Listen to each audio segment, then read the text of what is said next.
Hello ladies and gentlemen, welcome back. I'm Brendan Lee. In this video I want to talk to you about the creative aspect of mind. It's a question from the forum.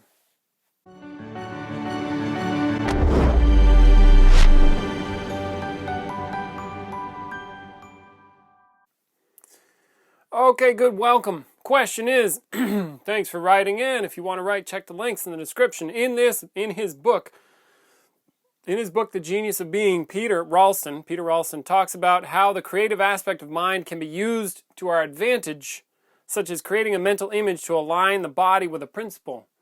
Could you talk a little bit more about how to go about using that aspect of mind? Sure. Yeah, in this case, for example, I did a previous video on psychic powers. Okay, anyway, the title, Are Psychic Powers Real? That's just a little bit to get you to click on it or whatever. It talks about psychic powers, and in there I mentioned a little bit about one as if psychic power you can have, what you can do with your mind. For example, if you say, we use what we call feeling images.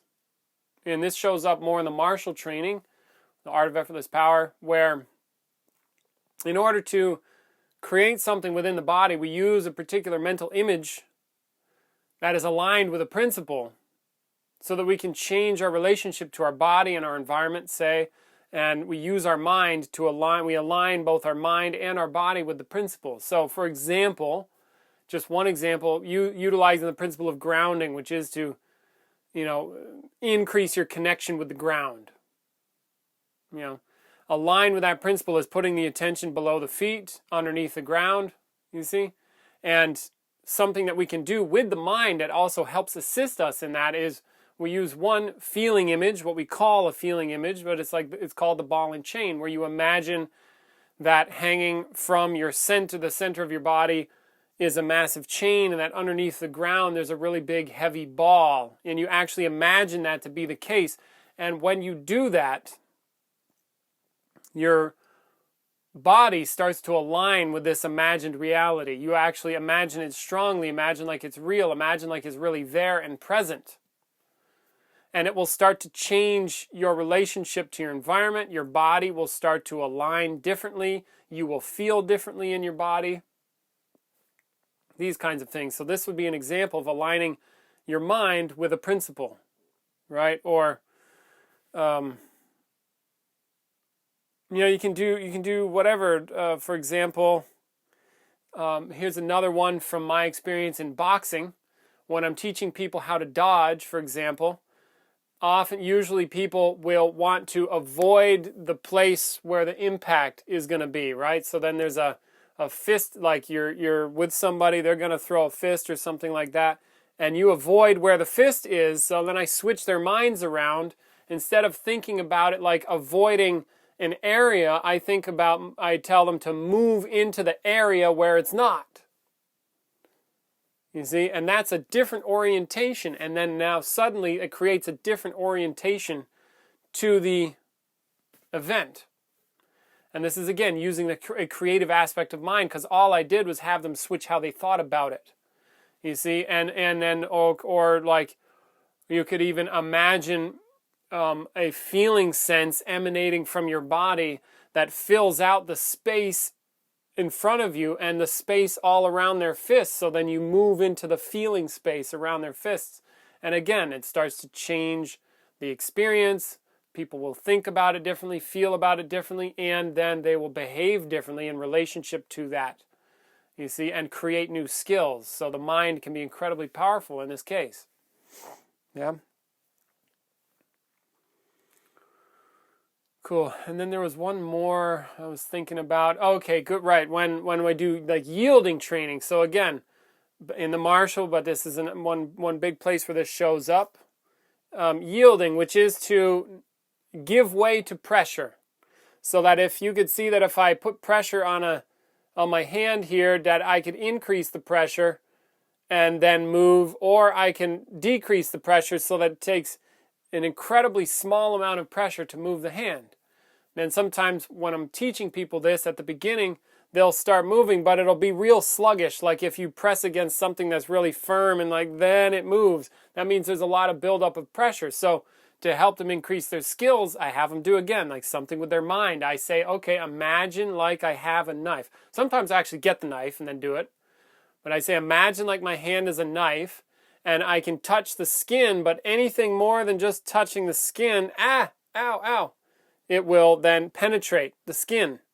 So I have them imagine that strongly. See that creative aspect of mind? Imagine that strongly. And lo and behold, when people actually do that, and I say, no, don't let me break the skin, and their focus is there on an imagined reality, their skills improve like 100% immediately, almost immediately. And this is just changing the way their mind thinks about that process. You see, and if you make it serious, you take it seriously, then again, your body and mind will orient toward that, even though it's as if conceptually generated. Right? So that's a powerful aspect. Yeah? So those are some ideas of things you can do with your mind, and then it's only limited to what you can create. Again, I think I mentioned this in a previous video. Say you're doing something, you could perhaps enter into considering, what ways of thinking could I create that would empower this effort? What ways, how could I imagine it so that I get better? What images could I create and then align with that would work? Just depending on what it is you want to create and what it is you want to have happen. You can create all kinds of stuff that could serve a particular purpose and function, and then actually increase your skills simply by holding a conceptual reality differently. Yeah? And taking it seriously. Cool? So that's what I have for you there. If you wanted to dig into this, I would invite you to come to a workshop. We do the Art of Effortless Power, and we do stuff like this. We will have a whole body being segment that we work on with people where they get them in their bodies, and this creative mind aspect is a part of it. Otherwise, reference my previous video talking about psychic powers, and don't make this like fantastical. Like I said in the other video, Chuck Liddell, he's a professional MMA fighter, he would say something like, I imagine like my hands are full of paint. They're big paint cans. You see, paint cans are really heavy. If you got hit with a full paint can, that would hurt. And so it's like he's doing that creative conceptual stuff. Or Muhammad Ali has his radar on. Anyway, watch the previous video. You can check that. It's like on psychic stuff. So yeah, don't make it fantastical, and then try stuff on. If you need to create a certain feeling, if you imagine that there is an object, say like if you imagine that there's a ball of light over my right shoulder right now, like if you actually imagine that to be the case, you'll start to see the video a little bit differently and sense it a little bit differently. There'll be a feeling like, see, if you really imagine strongly that is the case, you'll start to feel it, sense it, and perhaps even see it to some degree, even though it's a concept. You see, and then you will relate differently. So then what things could you do that could improve your relating, if that's what you want to do? Or,